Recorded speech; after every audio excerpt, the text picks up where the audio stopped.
Yeah.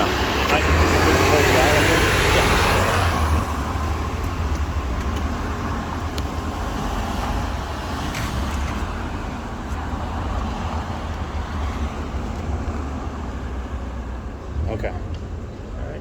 Jose, just go ahead and say your last name for me so I have it on tape. Jose Battistine. Okay, Battistine. Okay, you can just talk to me. Okay. So walk me through, what was this Sunday? So this was Sunday. My wife and I, we decided to take a, day off from all the side work that we've been doing, and we wanted to make a few errands. And I said, babe, let's make time and get these wheels installed. I had them for like a week. I waited 3 months for that rim to come in. It's custom-made wheels. So I finally got, to the shop, and they couldn't do it. So I went to another shop. They couldn't do it. So we went to like 5 different places. And this recommendation came highly from this friend of mine, highly recommended the shop. So we went there, and KABOOM.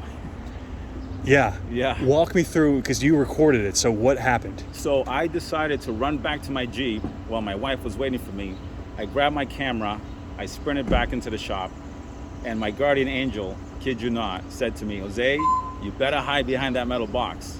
That's the controller for the side lift. And I knew he went too heavy with the spray. So I was like, wow, I need to really pull back. So I pulled back, and I was able to just grab that moment. It just happened so fast. Too much igniter fluid. How is it supposed to work? So bead blasting, there's a tool that's utilized to blast and explode the wheel onto it. That's what you saw him hold, a 5-gallon tank. It's called a bead blaster. And some people use it, some people don't. So tire stretching is a trend that's been kind of going for the last 5 or 6 years. It started off with the monster trucks back in the day, and they basically repair the tire right away. So you take a flammable gas, you spritz a couple spritz inside the wheel, not on the tire, inside the wheel, and it has to be seated properly for this to work. So you basically are witnessing a minor explosion, like a mini explosion. And that explosion or that reaction is going to force that wheel to be seated onto the grooves of the rim. Right. How many of the wheels had he done at that point? Was that the first one?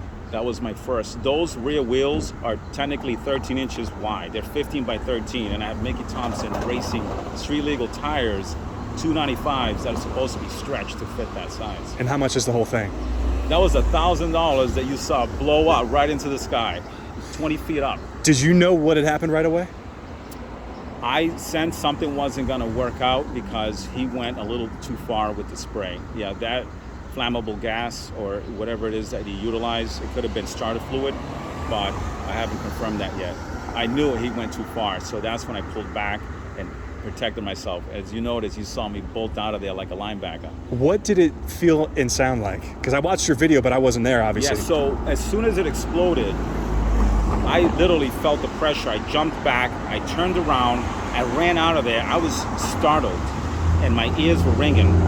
Then I came back to planet Earth, and you heard me speak a little bit of French.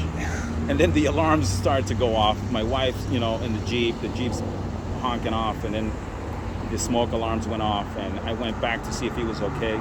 And it seemed like I thought his arm blew off, but thank God he was fine. But he was injured. Yeah, I hurt his hand. Yeah. What did it look like? So his right hand had a massive hematoma coming out of the bottom of his palm, and his left wrist and inner elbow, I think the wheel might have hit him there.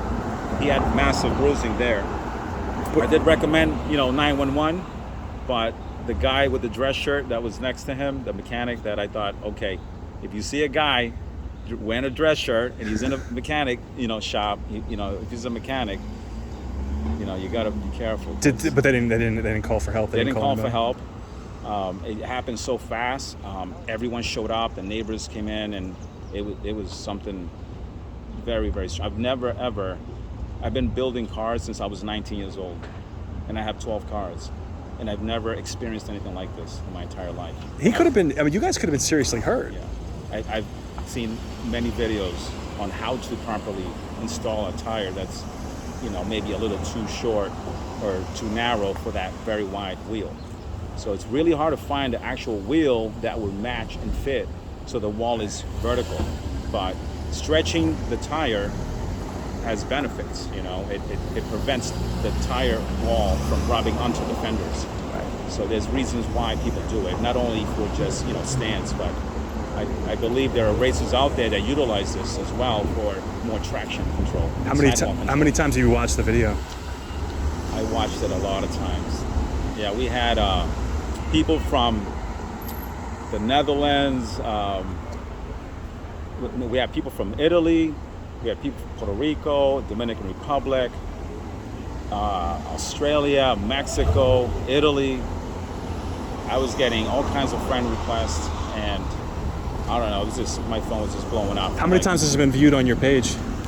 Do you know? Right now, it has about 535,000 views in 4 days, technically.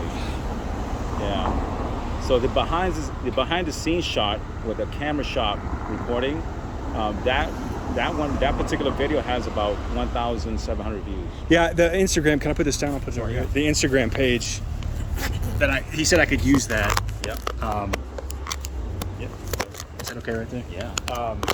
He said cutaways if you need it. He said I could use the video, but do you know where that came from? The surveillance video? It must have come from the shop, right? Yeah. I don't know how he got it. Yeah. Well, I know he must have called. Like, supposedly this guy. That's why I wanted to go by the shop and just see if we can get it ourselves. Yeah. But the Instagram account said I messaged him today after I talked to you, Yeah. and he goes, yeah, just give us credit. That was a screen recording Yeah. that I did, so I could put it on because everyone's asking where did the wheel go. Oh, you got it. Was it your video? I screenshotted his post on Instagram. Right. But you don't know where he got And I it. uploaded it on Facebook. Yeah, I saw that. Well, he said I could use it, and I didn't ask him where he got it. It's incredible. That vantage point just shows you, because you can't really see the tire disappear in your video, but in his, it comes up and it comes right back down. It's crazy. So that was the main question. And all I was, you know, my answers were like, this thing was like a ninja, you know? Because I didn't know what happened. Did they settle with you? I mean, did they make up for it? No, I haven't I didn't go back because I felt that They didn't pay for it? I felt bad for the guy. And I thought, you know, let me just wait a few days, see if he's okay. Because he may not be able to work. And I don't know if he's the owner. I don't know if he's just an employee. So I should go back just to see. Well, I mean, because just to get him to pay for the tire, Yeah. right? Wouldn't you? That wheel is probably bent. That's a 3-piece custom wheel. That's aluminum. And it basically took 3 months to design and build. And it's probably worn. Yeah. So it's probably $1,000 you're out. Yeah, $1,000. Okay. So the manager hasn't contacted you or anything? We didn't exchange information. Okay. I don't know who the owner of the shop is. So you just got out of there? Yeah. Okay. Jeez. Is that the phone you recorded it on? Yeah. Can you just get some shots? I just want to get some shots of you on the phone. Yeah. Kind of just hold it down like. hold, yeah.